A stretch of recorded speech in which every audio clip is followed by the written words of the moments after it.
Hello everybody and welcome back to the channel on the latest version of our hits and misses. Today we're going to be looking at update 63, which was for February 2024 in Star Trek Fleet Command. We're going to be doing 3 hits, 3 misses, general overview of obviously what happened throughout February, and also we're going to throw a hint in as well for what's coming in March, so stay tuned for that. And if you want to hit more of these videos, obviously as we post them throughout the months, please subscribe to the channel and obviously like the video if you enjoy the content as well, and drop a comment down below. So first of all, let's start looking at what we actually got in update 63.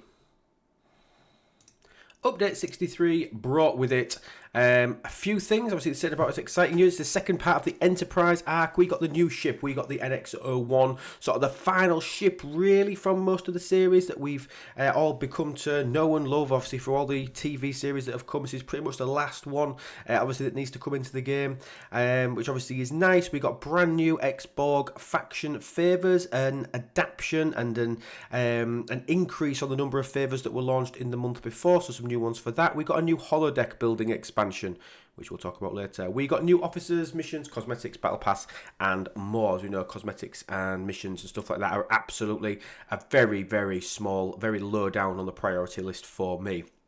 So the NX-01 came. It is an Opt 40 plus ship, and what it's designed to do really throughout its loop is to generate you a boat ton more than what you could get in terms of all rarities of X-Faction credits. Do I like the ship? Bear in mind I've had it now for about 10-12 days now. I do really like the ship. I like the ship. I quite like the loop, based on the fact that it is relatively quick, especially please go check out my crewing video if you do have the NX-01 on killing the aquatics. Got a fantastic punch-up crew on that. I will link it at the end of the video. Been quite a popular video, so please share out your alliances to anybody with an NX-01 or who's working towards an NX-01. It could be a really good video for you to watch. X-Borg favours, obviously quite a few that were added in. We're not going to go into total detail in them, but obviously a few of them boosting the rate of your Voyager mining, which is nice. Obviously taking it down from 8 seconds down to 7.3 seconds. Not really necessary, but obviously on the rare nodes, emptying those a little bit quicker. The reputation I will always take. Reduction in some of the mining speeds, warp speeds, stuff like that for things. Just general buildings. Obviously we have the holodeck building expansion, which was an Ops 32 increase. You can now take your holodeck from level 1, where it was at launch, all the way up to level 30. That again comes with Federation, Klingon, Romulan reputation gains, piercing, and ship parts efficiency, which is very, very nice. Piercing I'm mehing at because it just bleeds into insignificance really with all the other research, and it is only for PvE. We had Epic Jonathan Archer come in to the fold. I think he should have been purple there. Obviously it's blue, but I think he should have been purple because he is epic. Main ability for him, obviously, as a captain, is the increase in base loot that you get from destroying Xindi hostiles, working across both types of hostiles that we have in the game at the moment, which is the aquatics, which are the new ones, and the reptilians that were launched in January. So obviously we can get, that's a massive increase, and obviously we have this critical hit damage increase every time that you take damage, and this does also work in PvP, which I think is interesting, but again, the numbers don't massively excite me. The power in him is in his unlock. Rare Sharan was the next addition to our mining officers, our new mining set, which has a below deck ability for increasing crystal mining. And obviously the officer ability for when he's on the bridge, increasing your warp speed. Again, for certain levels of players, it might be quite useful, but on the whole, not super excited about him. Pick Hugh is the interesting one. Pick Hugh is another interesting one. He is, again, an epic officer. I think he should be purple, not blue, with a little side skirt there. But what he does is he actually brings a brand new mechanic into the game, and we've also got this with some of the new favours, whereby when you draining a node, a mining node of either ore, gas or crystal, if you've got Pick Hugh on there, on the bridge, let's say your node was 1000 and you had a 5% boost, you would drain that 1000 node exactly the same as you would normally, exactly the same number of time. However, you would get a 5% bonus to the amount that you would mine. So it's not a mining speed increase, it is literally a total boost, just a net boost of 5% based on how much you've taken from the node. An interesting concept, starting off at 5% and bulking out to 25%. A few new primes added in.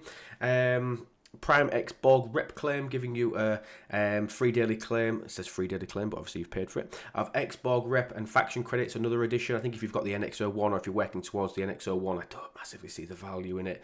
G3, G4, G5, multi-level, multi-generation primes. Technically 9 prime nodes added.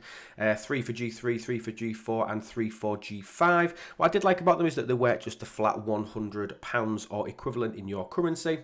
They started off low levels, so sort of a $20, then a $50, then a $100 version for the bigger bonus at the end, which was quite nice. And then exactly the same, but not affecting materials like the one I've just mentioned. It is a one-off boost one-off reduction in efficiency for station modules in terms of basic resources. So things like steel, titanium, and dilithium. Now, this doesn't affect Sigma resources, which I think is a shame. I think they'd got a hell of a lot more sales out of the upper echelon of players if we could have got that. Missions, I don't get excited about missions.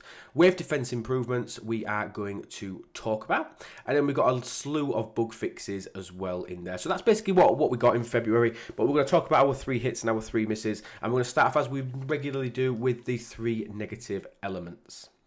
Jumping back into game, my first miss, I think it was quite a straightforward one, and it did relate specifically to the NX-01.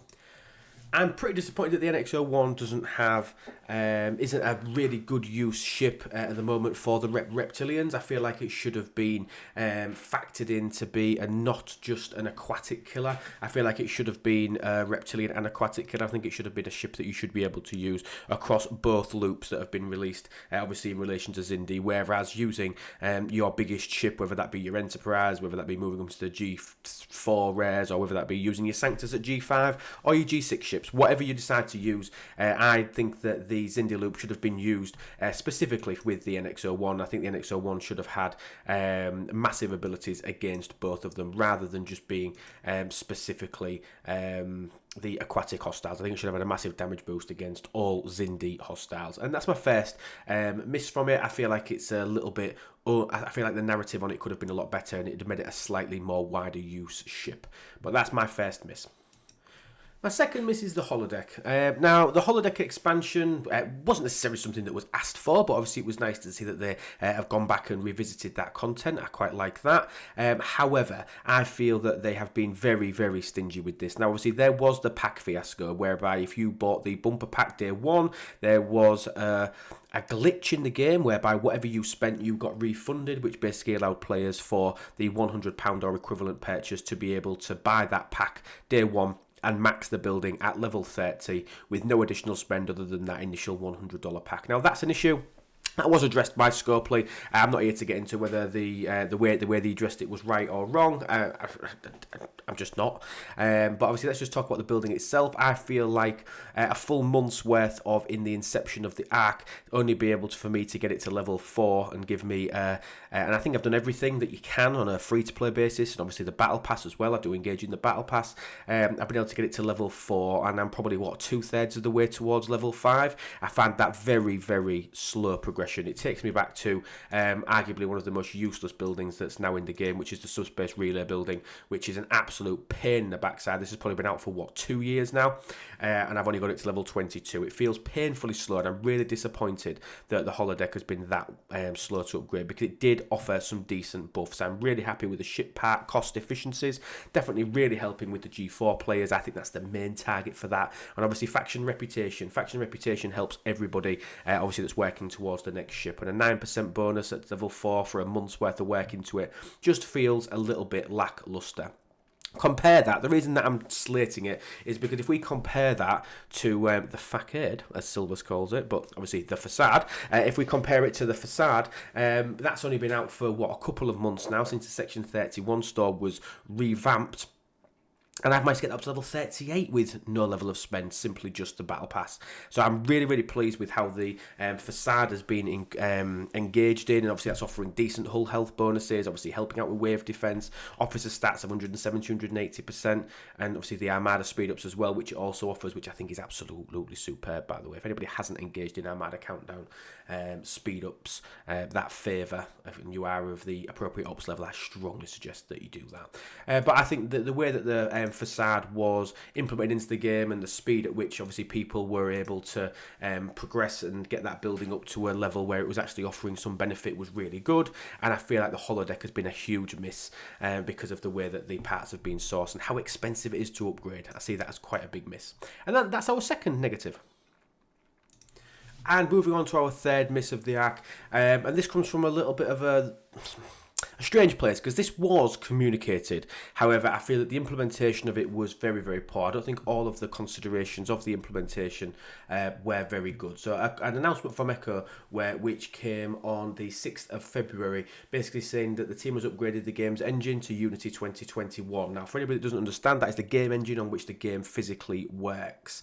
I don't know all the ins and outs of it. I don't profess to be an expert in this field, but basically they've upgraded the back-end system on which the game actually runs. Now, what this has done, this has caused massive problems, especially for Android users that I've seen, whereby lots of devices were unable to physically play the game, and they were out of the game for a couple of weeks at some point while they started to work on a fix. I feel like that should have been looked into, communicated well ahead of time, so that when this upgrade, because it is an upgrade, I will come back to that in a second, when this upgrade went live, we found that lots and lots of players were out of the game by no fault of their own, with no pre-warning, and unable to do anything about it because it was just live, and they were kicked out of the game. So I'm really disappointed that that wasn't communicated quickly, and it wasn't communicated ahead of time that they were going to be making this adjustment. Now, what I will say is that they did work hard in the background, and I can attest to this. They worked so hard to try and put some fixes in place to actually allow some of the, I'm going to say older devices, that's the best way to describe it, but some of these are only 2-3 year old devices, which is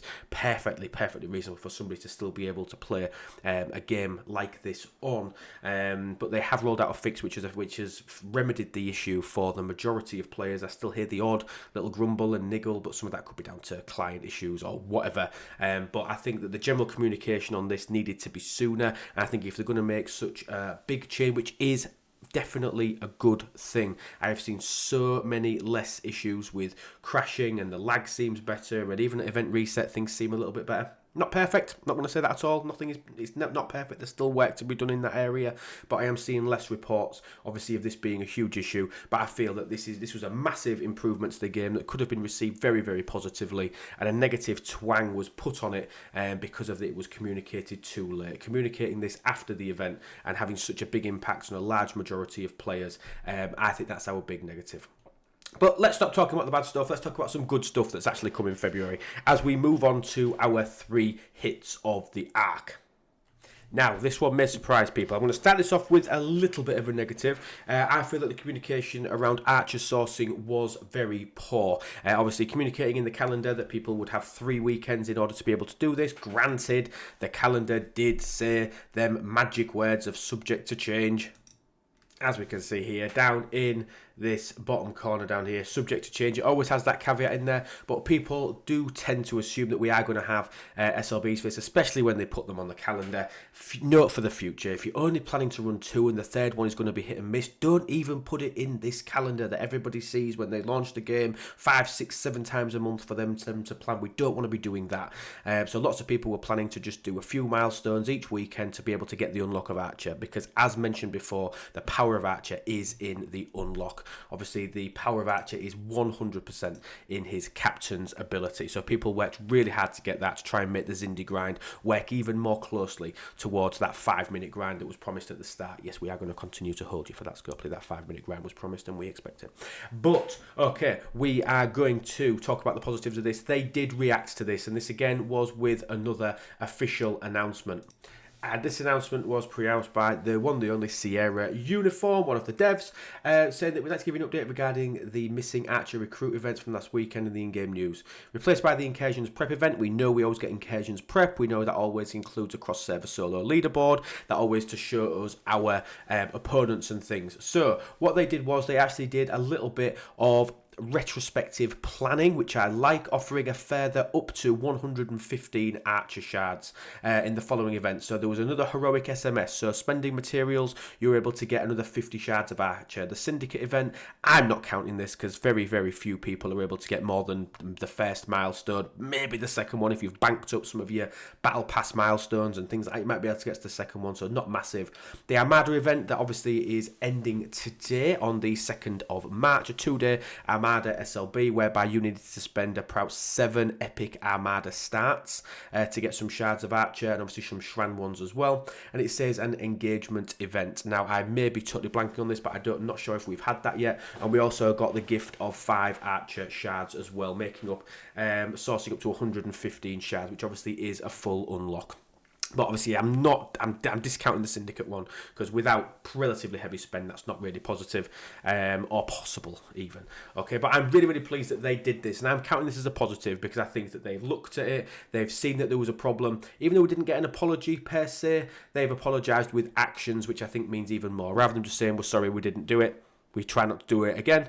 They've sort of not said sorry. However, they have implemented a fair few events, and I know lots of people that have been able to unlock Jonathan Archer as they planned because of the addition of these events. So I'm really pleased that they've put that in. And you can see I've managed to get mine up to tier 2. I mean, I've said this before in live streams, and I think I've even mentioned it on other videos. I don't see huge benefit in getting Archer past tier 1. I think tier 1 is more than sufficient for you to improve your Zindi grind, but you'll always take an extra level of an epic, right?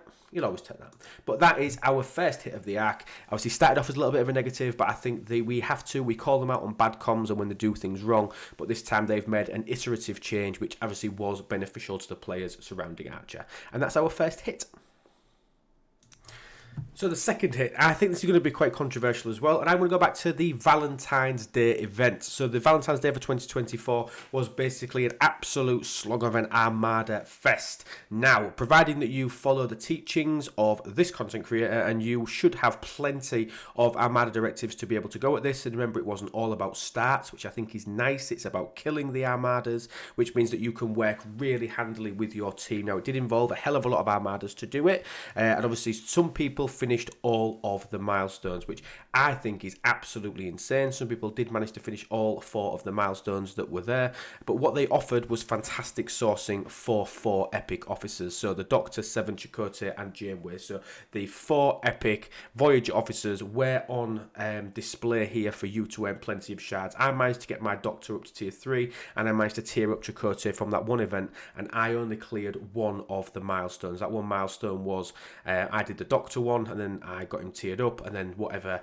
I had left I put into Chakotay because I was only a few short of being able to promote him up to tier 3. So I was pleased with the event. What I liked about it was that there wasn't a huge spenders element. Yes, you could buy a few extra tickets if you wanted to, but spending money didn't actually provide you with any advantage. You had to go out there and do the Armadas with your teams, and obviously people were taking massive advantage of the Cardassian Armadas. People have built up loot that will probably see them through for a good few weeks, anybody that participated in that event. So it was nice to see a pure engagement, and if you weren't interested in the officers, if none of them officers interested you, you could have had a couple of days off.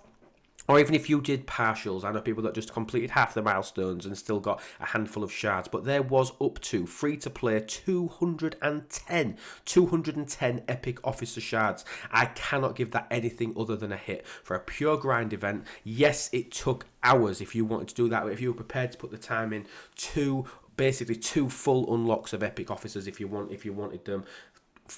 210 shards, absolutely huge. And I think the Valentine's event, it did well for me, only completing 1 of the milestones with the times that I had to be able to play whilst that event was on, but I think that was another really big hit of the arc.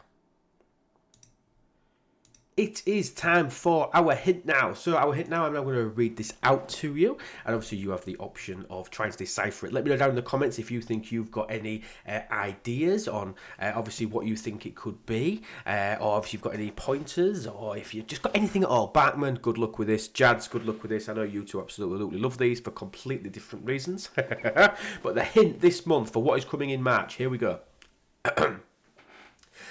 I have a hint in store for you, but you must stay silent. Enemies believe it's time treasures were recovered. Experimentations with hot ISO has produced interesting results. with initial data results worthy of a big smile. I'll look back to that. I have a hint in store for you, but you must stay silent. Enemies believe it's time treasures were recovered. Experimentations with hot ISO has produced interesting results, with initial data results worthy of a big smile. I'll look back again. Last time. I have a hint in store for you, but you must stay silent. Enemies believe it's time. Treasures were recovered. Experimentations with hot ISO has produced interesting results, with initial data results worthy of a big smile. Let me know down in the comments. Please comment. That really helps the channel. Obviously, like the video if you like these hints. Obviously, if you like what we do about obviously going back and reviewing the arc and giving you a bit of a preview of obviously what's coming up in the future. But let me know down in the comments exactly what you think this could be. While we move on to our final hit of the arc. Could it be anything else? Our final hit of the arc, the one that I've saved right till the end, is the NX01 itself. I think the NX01 itself is a great addition to the game. Am I happy that we've added yet another loop? Yet another loop? Am I happy about that? No, I am not. However, what it has done is it's massively, greatly, hugely, any other words that I can think of meaning big, increase the sourcing of Xborg credits. And Xborg credits have become such a valuable commodity in the game. Not only do you need to spend Xborg credits now to actually upgrade your NX01, however, you now need them obviously for the research that is in the Xborg tree, which has been expanded, but you now have an absolute plethora. I mean, look at all these favors that we've now got that use different varieties of Xborg credits. And quite frankly, I'm telling you now that you are not going to progress too heavily within these favors, within the new Xborg faction tree, without the NX01. So please start attaining it. And the other thing that I love about it, they've provided you with a free-to-play grindable path on day one. Obviously, you can exchange in here uncommon, so not the common ones, uncommon Xborg credits for blueprints every single day, every 22 hours. It's on a 22-hour cooldown, which means that you could technically get it in 100 days, providing that you make one pull per day of a double chest. Obviously, if you go for the one chest option, that could take you up to 200 days, which is a little bit steep, sort of 6 months there to get the ship. Obviously, we've got 10 free ones, which again was a nice addition for you to be able to go when that actually worked. And you never know, we've got an event store coming at some point. Hopefully we might be able to convince Scopely to put some blueprints in there, but who knows. I'm really happy with the fact that we've got free-to-play sourcing day one, so people can start working on it and making a judgment. That's what I like about this. Obviously, when you don't know what the free-to-play sourcing path is, people may hold off on spending it. People might look at that and think, well, 200 days worth of lost revenue in Xborg credits that the NX01 provides, that's worth £100 to me, so I'm going to go for that today. Or you think it's not worth it to me, and then you decide, obviously, just to go down the grinders path. But at least you've got that option on day one. The other thing that I'm really happy with, obviously, is in the NX01 refinery. We've now got a syndicate-style officer sourcing, basically meaning that you can get Pick Hue, which, like I said, has got an interesting ability. Now, this does use epic credits. I'm not suggesting this is something that people start to go for straight away. I'm not sure is that good that I'm going to start spending my epic credits already, but we've got the ability to start sourcing this epic officer every single day with shards, and obviously the Picard refit as well, which is providing you with impulse speed. It's giving you an extra Delta Expanse token to get into the aquatic space, and also providing you with a drip, I'm going to say drip, because that's really all it is, of basic resources, including Sigma, once you get your NX01 to tier 7 and up 61 plus. So I think the NX01 has been a really decent addition to, and I like the aquatics. I like what they've done with both levels of aquatic hostiles, basically breaking the meta on crews, making people have to think about them. And again, we have done an aquatic crewing video, and we also did one for the standard reptilians as well last month. So please, if you are still struggling with the aquatics, or if you're struggling with the originals, go check out my YouTube channel. Subscribe over there, of course. We're getting so close to 2,000 subscribers here on YouTube, so please do that. Obviously, if you really like what we're doing, you have the option of becoming a member of the channel. We have smaller amounts, or we have larger amounts for people that want to contribute more on a monthly basis to the upkeep of this show. I appreciate everybody that does that. I will give a shout out to our members now: Andy, Candy, VA, and Minnie. Thank you so much, obviously, for your ongoing support here as YouTube members. Massive shout out to you guys. We will be live on Twitch on Tuesday, where we will be giving away 5 battle passes for the new arc. There's another hint for you. and obviously we've got the Officer Tool quiz obviously coming up. Watch our announcement channel in our Discord. Link to that is down below to make sure that you do not miss that quiz. Thank you so much for watching, everybody. It's been an absolute pleasure. Hit us up if you've got any questions on this, and I want to know your hits and misses as well. So drop your hits and misses down in the comments below. We do feed these back to Scopely, obviously, so hopefully we can not make any big own goals in the future. Yeah, right. Okay, thank you so much, guys. Absolute pleasure. Have a wonderful rest of your day, and remember, guys, that everything is better with lube. Take care, guys. Bye-bye now.